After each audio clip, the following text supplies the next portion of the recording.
Today we're going to talk about an interesting variation called the fake flip. So you're coming in like you're going to backhand flip the serve and then you choose to push instead of flip. Why is this important? Because a lot of people understand the common patterns that come after their serve, and they read based on your body language, based on your timing, based on racket angle, based on how you approach the ball, what's coming, and they prepare accordingly. If you're able to kind of break this cycle as far as what's coming, then it makes your opponent much less comfortable.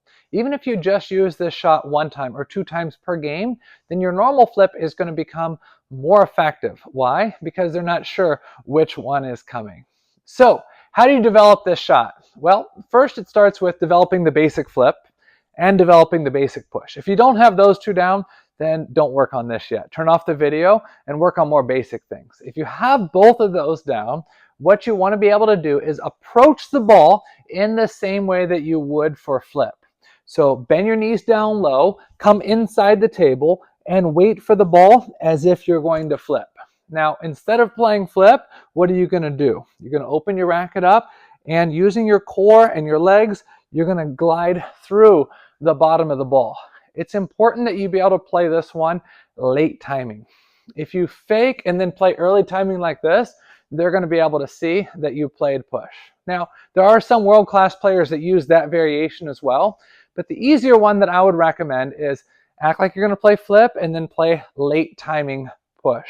This is, again, just an interesting variation to possibly throw off your opponent. What's the main thing you have to be able to do well? Develop strengths.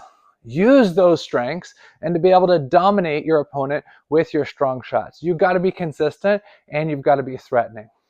But what happens if you are consistent? What happens if you are threatening and the opponent is able to just play their normal style?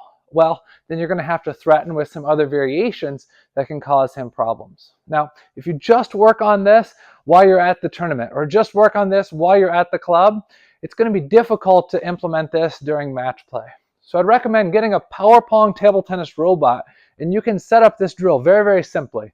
Just set it up for trajectory 20, speed 10, spin -2, and just get repetition over and over. Make sure you give yourself plenty of time. Set it for about 30 BPM, 30 balls per minute, so you have 2 seconds to adjust between shots.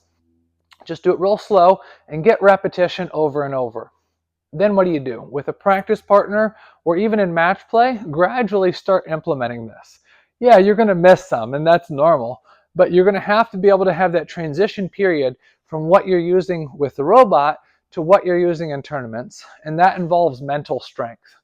And just like developing or growing in any area, it's going to involve practice, but it's also going to involve mental strength to be willing to miss from time to time, and that's just part of the development. Again, this is not a main shot. This is just an interesting variation. I hope you enjoyed this video. If you did, make sure you subscribe and like and turn on the bell. I'll see you soon.